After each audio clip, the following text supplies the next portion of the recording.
Bismillahirrahmanirrahim.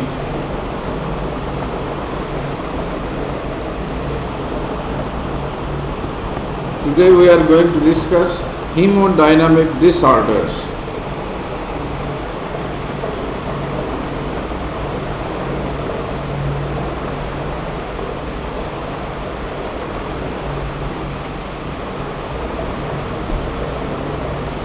Cardiovascular diseases are the most important cause of morbidity and mortality, especially in the Western world. In your book, this is written in 2008 in America, 83 million people they suffered from this disease, and this resulted in 35 to 40% of the death in 35 to 40% of the total death in that year. So we can imagine how important this topic is in our clinical practice.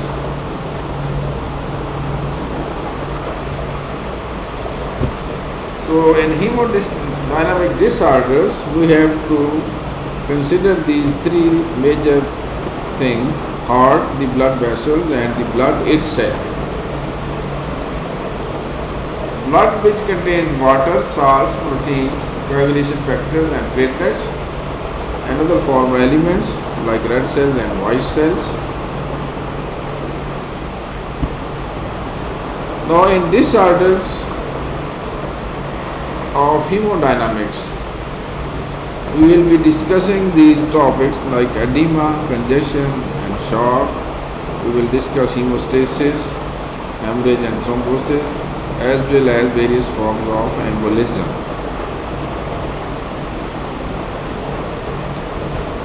Now, our today's topic is edema. To understand edema, just a small revision from your physiology. If you see this slide, this is a blood vessel. You can see the arteriolar end, you can see the venular end, arterial end, venous end, and in between the capillary bed. Now this red arrow in arteriolar end, this indicates hydrostatic pressure. You know from your physiology that within the vessels, the concentration of water is more as compared to the interstitial tissues. So this water molecule, they try to go out, and this is known as hydrostatic pressure.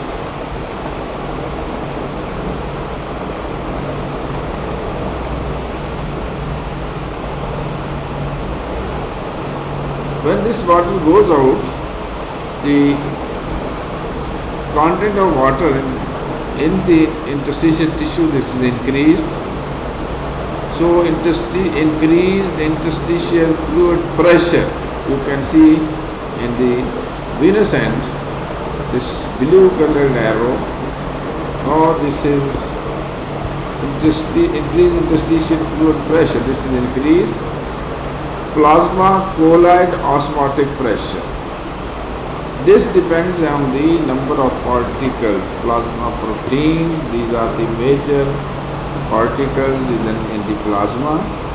You know albumin and globulin. You know from your physiology, the osmotic pressure depends on the number of particles, not on the size of the particles. So although globulin may be up to 50% of the plasma proteins, but the molecule of albumin is much smaller as the globulin, so albumin is more important for this osmotic pressure, because one particle will attract one water molecule. So all these things should be in your mind. Another factor in this picture you can see, this is the vessel wall. integrity of the vessel wall. If the permeability is increased due to any reason, this will result in more water going out. So all these factors are involved in the causation of edema. Now from this picture you can see in normal physiological condition at the arteriolar end, this big red arrow, this is slightly less broader than the blue arrow at the venular end. That means due to hydrostatic pressure, some fluid is going out. Due to plasma colloid osmotic pressure or plasma oncotic pressure, the same fluid after molecules are coming back within the vessel walls, and there is small resultant leakage of water molecule in the interstitial fluid. For example, for our easy understanding, for example in 1 minute, if 100 molecules are going out at the arterial end due to hydrostatic pressure, maybe 95 of these water molecules are coming back to the vessel wall at the venular end due to plasma colloid osmotic pressure. The 5 extra molecules which are excessive, so these will be accumulating in the interstitial tissue. There is very fine arrangement from the Almighty Allah. This will be absorbed, this will be taken up by the thoracic ducts. You can see the upper part of this picture, thoracic ducts. These are spread all over the body, so these are collecting this extra fluid, and eventually this goes to the subclavian vein and then to the vena cava, then to the general circulation. Now if you have this picture in mind, then you will understand what may be the causes of edema in different body organs. So this is very important picture. You must have a very clear concept of this picture.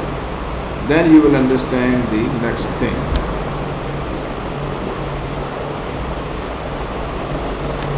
Now another thing, whatever fluid is going out, this may be of two types, transudate or exudate.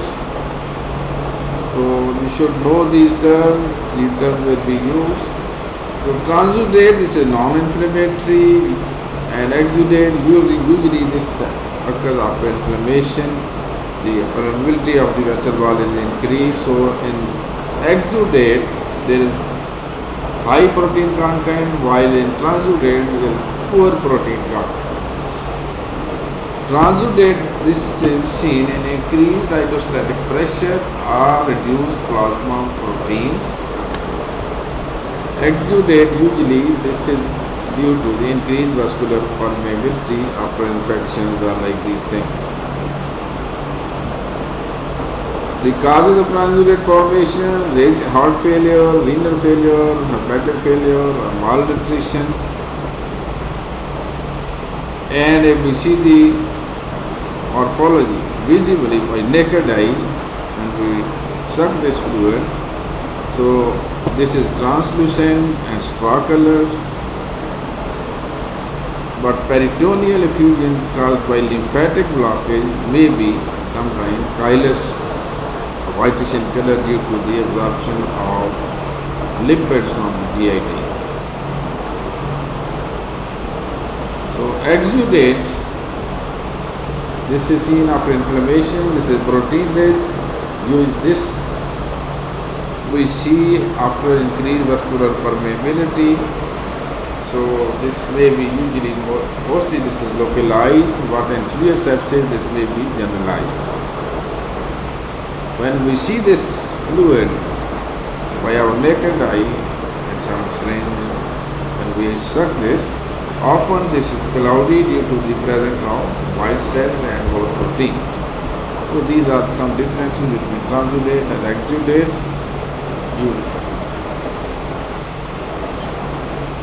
These are the two forms of edema fluid. Now we will be discussing the pathogenesis of this edema formation.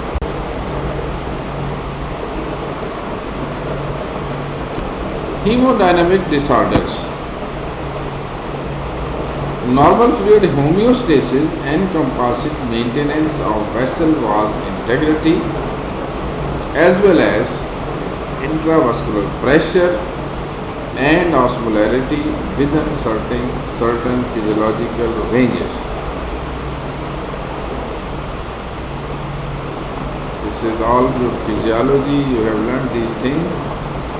Normal fluid homeostasis also means maintaining the blood as liquid until such time as injury necessitates clot formation.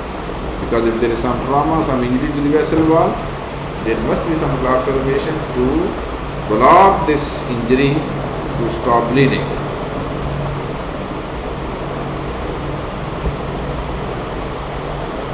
Now you can see these pictures, you can see the two legs, upper part on the side of this picture, left leg. There is too much edematous as compared to the lower one. So you can see gross edema of the eyelid around the eye. So you can see this type, usually in renal disease. The loose connective tissue is more involved.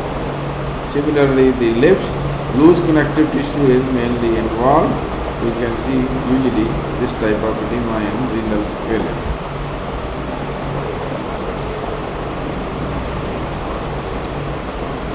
Edema and effusions. Disorders that perturb cardiovascular, renal or hepatic function are often marked by the accumulation of fluid. If this accumulation fluid is in the tissues, this is known as edema. When this accumulation of fluid is in some body cavities, this is known as effusion. So the main causes we will be discussing one by one. If you keep that picture in your mind, vascular hydrostatic pressure, this is a major player. Plasma colloid osmotic pressure, lymphatic vessels. Now, if you remember that picture in your mind, so these factors are the main contributors. Edema fluids and effusion may be inflammatory or non-inflammatory.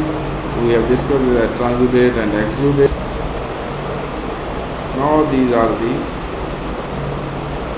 categories of edema on the basis of pathophysiology.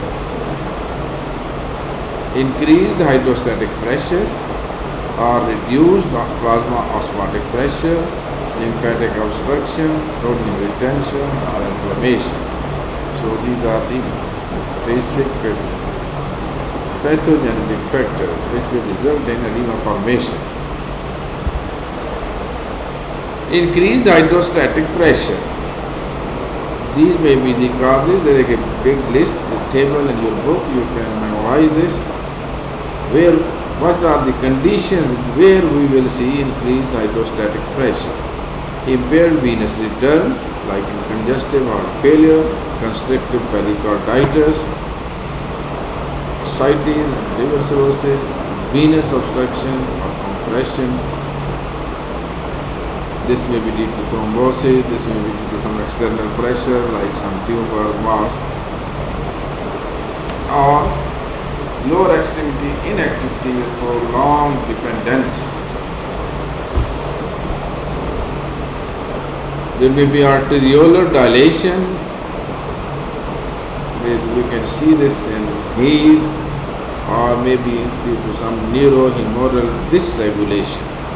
So these may be different causes where we can see increased hydrostatic pressure, and this will be resulting in edema formation. The other major player, that is reduced plasma osmotic pressure. Why this will be reduced plasma osmotic pressure? Mainly due to hypoproteinemia.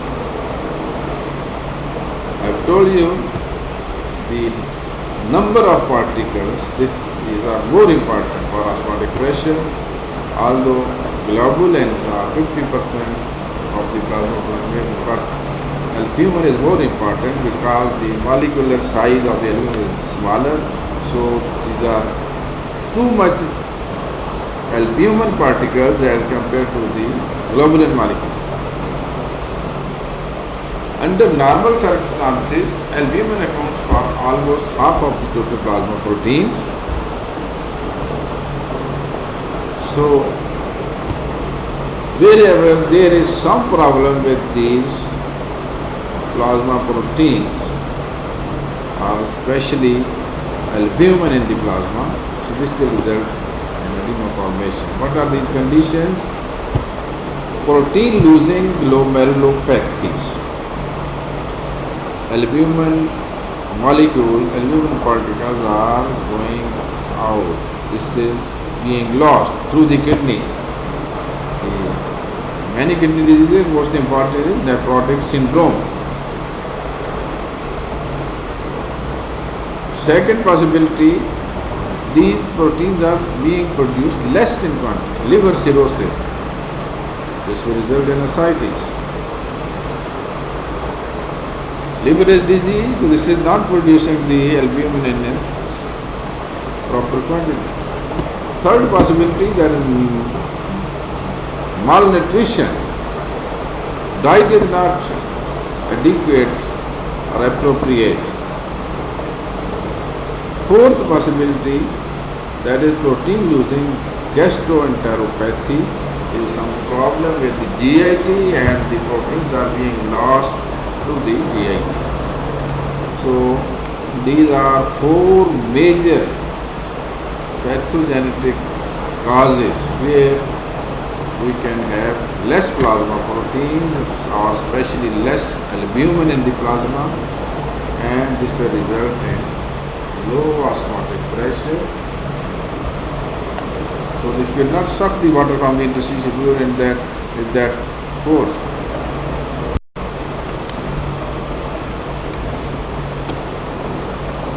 Now this is a table from your diagram from your book. You can see these major causes and their pathophysiology, how these will cause edema. So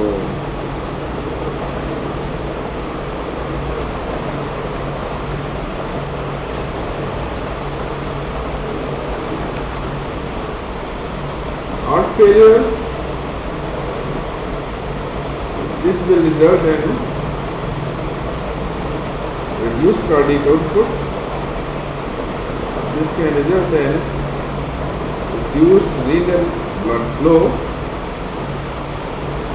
When there is hyperperfusion of the kidneys, this will result in activation of the renin-angiotensin system,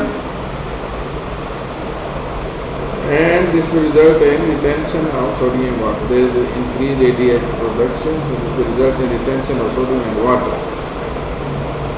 So this will try to compensate for the blood volume. So this will result in edema formation. On the other hand, there is increased blood volume. This will result in increased capillary hydrostatic pressure. So both water molecules are going out. This will result in edema formation.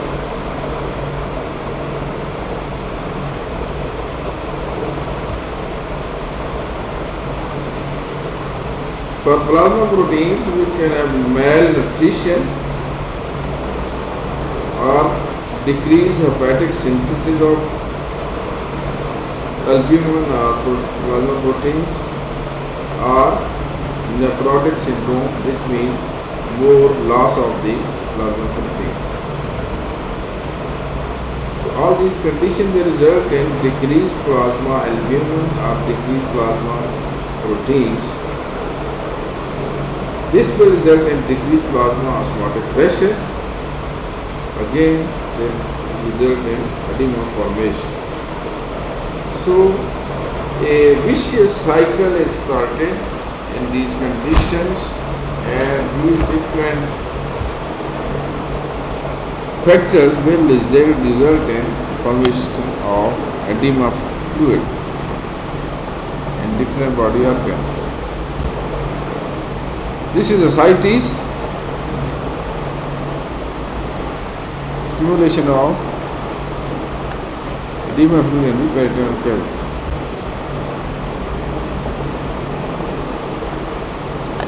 Now another cause may be lymphatic obstruction. If you remember the original picture I have shown you, the lymphatics are draining the extra water on different body tissues. So there may be some obstruction to this drainage.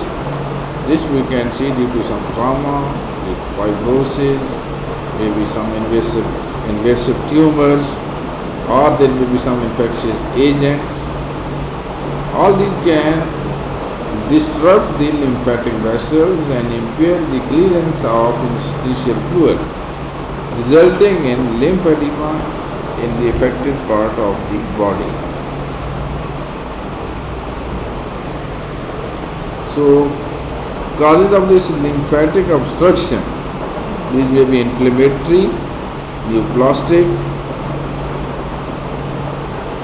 post-surgical.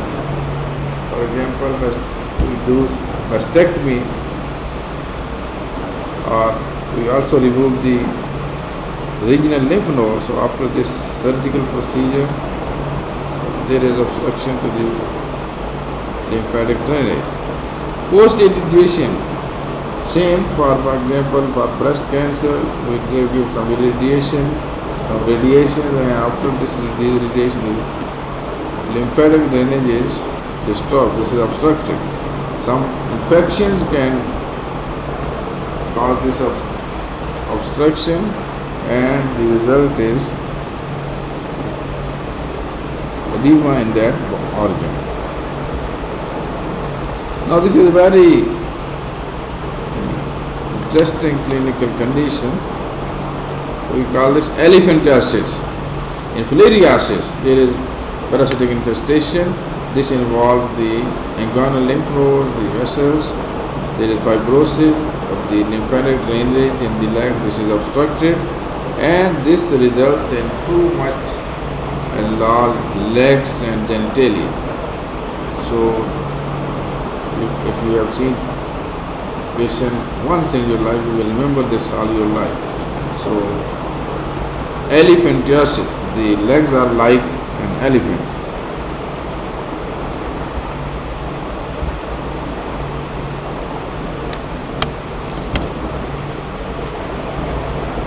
Sodium retention.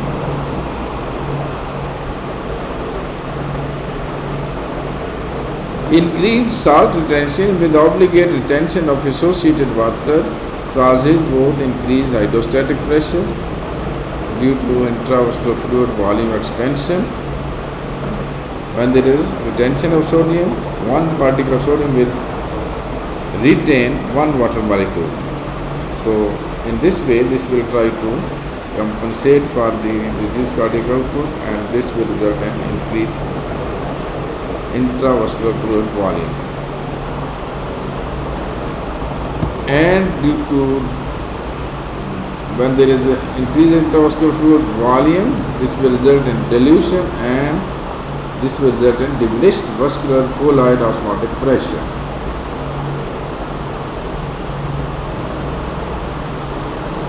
Excessive salt intake with renal insufficiency, there is a kidney problem, patient is taking more salt. Increased tubular reabsorption of sodium, renal hypoperfusion. Whenever there is renal hypoperfusion, this will activate the renin-angiotensin-aldosterone system. So there is increased renin-angiotensin-aldosterone secretion, more ADH secretion, more water retention, to compensate for this. So this all causes increase in volume. This will result in increased hydrostatic pressure and this will result in edema formation. Inflammation may be acute inflammation, chronic inflammation, there will be some angiogenesis. Or what is the clinical importance of this edema?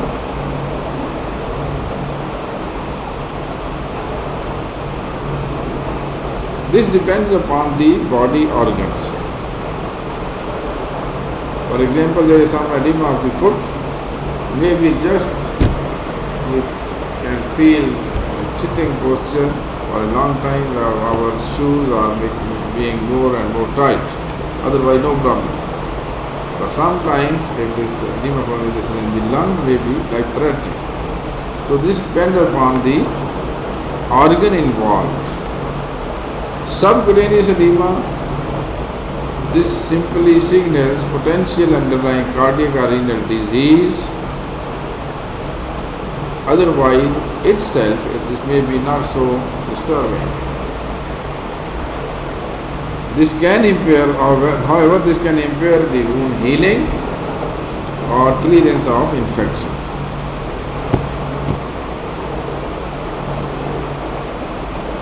If this edema occurs in the lung, pulmonary edema, this is very dangerous. Most frequently seen in the settings of left ventricular failure.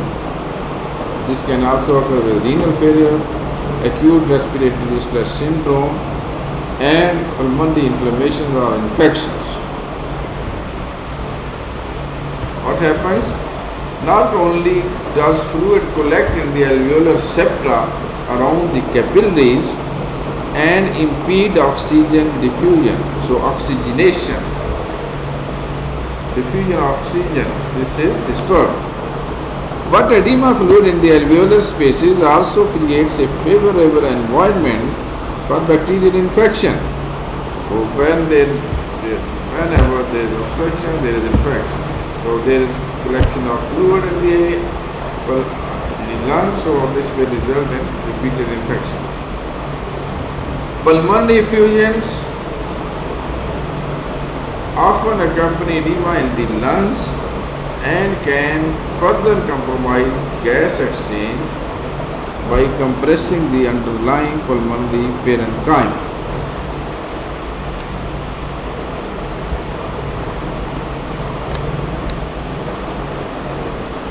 Peritoneal effusions like ascites, you have seen this picture. This results most commonly from portal hypertension. So these effusions are prone to seeding by bacteria, leading to serious and sometimes fatal infections. Brain edema, this may be most important, this may be life-threatening if severe.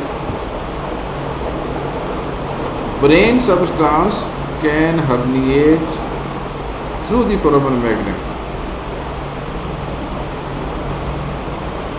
or the brainstem muscular supply can be compressed,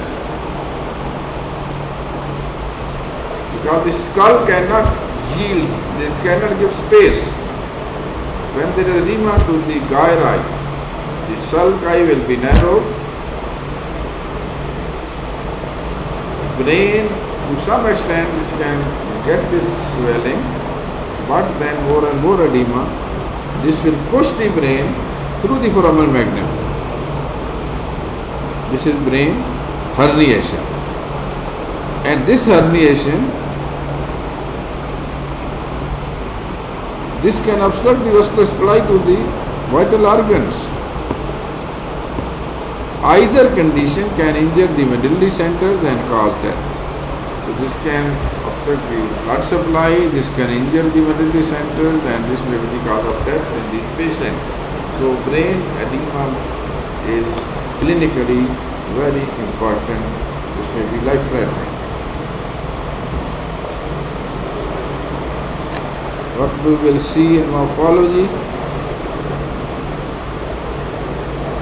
Pulmonary edema, grossly we can see in the patient of the postpartum lungs are often 2 to 3 times their normal weight, and if we cut these lungs, sectioning yields frothy blood-tinged fluid. This contains mixture of air, edema and extravasated red cells. This is frothy blood-tinged fluid. Brain edema, this may be localized or generalized. The swollen brain exhibits narrowed sulci and distended gyri, which are compressed by the unyielding skull. Skull cannot give space, so this will compress the swollen gyri. You can see flattening gyri. So if these effusions involve pleural cavity, we call this hydrothorax. If these involve the pericardial cavity, we call this hydropericardium. If this involves the peritoneal cavity, we call this hydroperitoneum or ascites.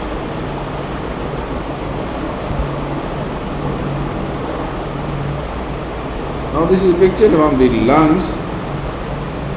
Due to rupture of the small capillaries within the lungs, there is a release of red cells.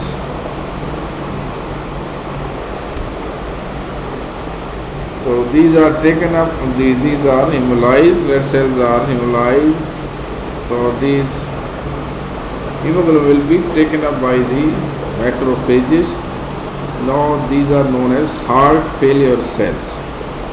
So we can see this type of picture in these patients. Similarly, heart failure cells you can see in the lungs. Actually, this is hemocysteine containing iron particles, which is taken up by the macrophages. When we stain this by iron staining, we can see this type of cell known as heart failure cells after this Prussian blue stain or iron staining. These are the changes in the liver, cirrhosis of the liver. We can see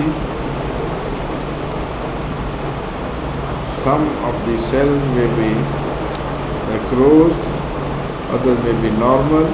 So net result is nutmeg liver. There are variable changes in liver. Nutmeg liver. The other major player, that is reduced plasma osmotic pressure.